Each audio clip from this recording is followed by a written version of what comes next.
À votre avis, les gars, pourquoi Nuno Mendes, il arrive aussi facilement à pocket les meilleurs ailiers du monde? Il l'a fait contre Yamal ce soir, mais il l'avait déjà fait contre Bukayo Saka et contre Mohamed Salah. On peut dire que c'est les trois meilleurs ailiers droits au monde. La réponse la plus simple serait de dire, il défend très bien. Non, mauvaise réponse.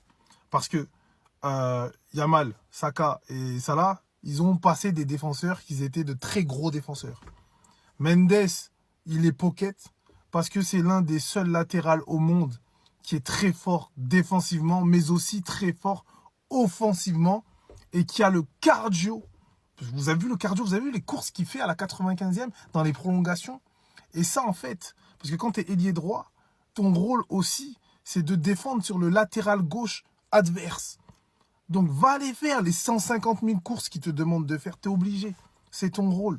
Ça les épuise. Ils n'ont plus d'énergie pour attaquer. C'est pour ça que je vous avais dit dans une vidéo que si Lamine Yamal fait une très grosse saison au FC Barcelone, c'est aussi grâce au piège du hors-jeu qui permet à l'équipe de jouer très haut et à Lamine de ne pas revenir faire des courses défensives. Parce qu'au final, quand ton équipe joue haut, il y a le piège du hors-jeu. Donc le latéral, il ne peut pas taper des courses comme ça, comme Nuno Mendes. Il va jouer directement la profondeur pour les attaquants. Et ça permet à tes joueurs offensifs de ne pas se fatiguer. Que des mecs comme Lamine Yamal, comme Pedri, qui ne sont pas des joueurs très athlétiques, ils n'ont pas des courses de fou à faire défensivement et à repartir offensivement. Un Rafinha, par exemple, pourrait assumer ça. Eux, ça aurait été beaucoup plus compliqué. Ça leur aurait fait perdre de la lucidité et de la fraîcheur dans les derniers mètres pour faire la différence et pour être créatifs. Donc, ils sont aussi en train de faire une saison stratosphérique grâce à ce piège de hors-jeu qui leur permet d'être tout le temps haut sur le terrain. Là, on l'a vu pendant ce match. Lamine Yamal qui doit revenir 150 fois défendre parce qu'en plus, il a fait les courses défensives.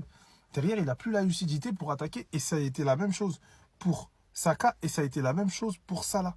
Parce que ce mec est un poison de 12 poumons, les gars.